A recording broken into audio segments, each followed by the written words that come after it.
Okay, this is the P2 paper from June 2023. This is question number 2, which is an algebraic methods question. We're going to be using the factor theorem, and we're going to be doing a little bit of work on algebraic long division. Let's have a look at the question. The question says, if 2x minus 3 is a factor of this fx, can we show that a equals minus 3? Absolutely we can. Just explain what the factor theorem is for the examiner.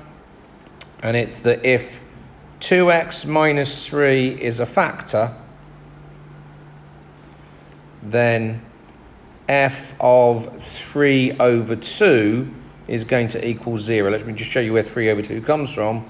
We say 2x minus 3 equals 0, so 2x equals 3, so x equals 3 over 2. So if I put that in, then I'm going to get, my function works out to be equal to 0.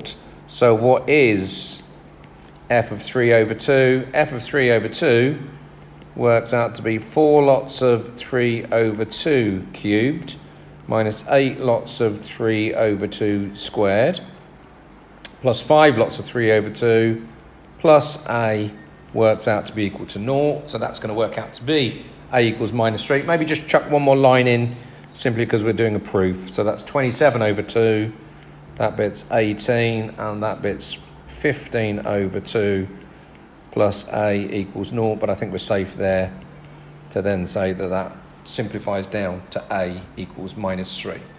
Part B, that's part A done. Part B then says, hence show that the equation fx equals 0 has only one real root.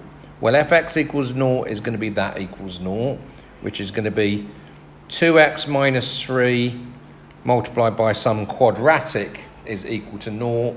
And if this is only going to have one root, that one there, then when I do my algebraic long division and get my quadratic there, that quadratic won't have any roots when I try and put it equal to 0. We'll explain it a bit more when we actually go ahead and do it. Let's get started for the examiner again. So part B, what I first of all need to do is to do the algebraic long division of 2x minus 3 going into our function, which remember is 4x cubed, 8x squared, 5x, but we now know that that's a minus 3 in there. So I'm going to do my algebraic long division, work out what the quotient is, work out what this quadratic in here is going to be. Quick reminder to you about how we do it. We say, how many times does 2x go into 4x cubed? It goes in 2x squared times. So that goes up there. And now 2x squared multiplied by all of this, what does that give me? Well, it gives me 4x cubed minus 6x squared. And then what I do is I subtract that. I always do that like that, a minus and a plus there. Minus 6 becomes plus 6. That's going to give me minus 2x squared here. I bring down the 5x and the minus 3, and then I basically go through exactly that protocol again. This time, how many times does 2x go into that one? I'll go a bit quicker with this now. So 2x goes into minus 2x squared times, it goes in minus x times. Minus x multiplied by all of that is going to give me minus 2x squared. Be careful, plus 3x there. Then I'm going to subtract that away. So if I subtract that away, I'll end up with 5x minus 3x gives me 2x. Again, bring down the minus 3.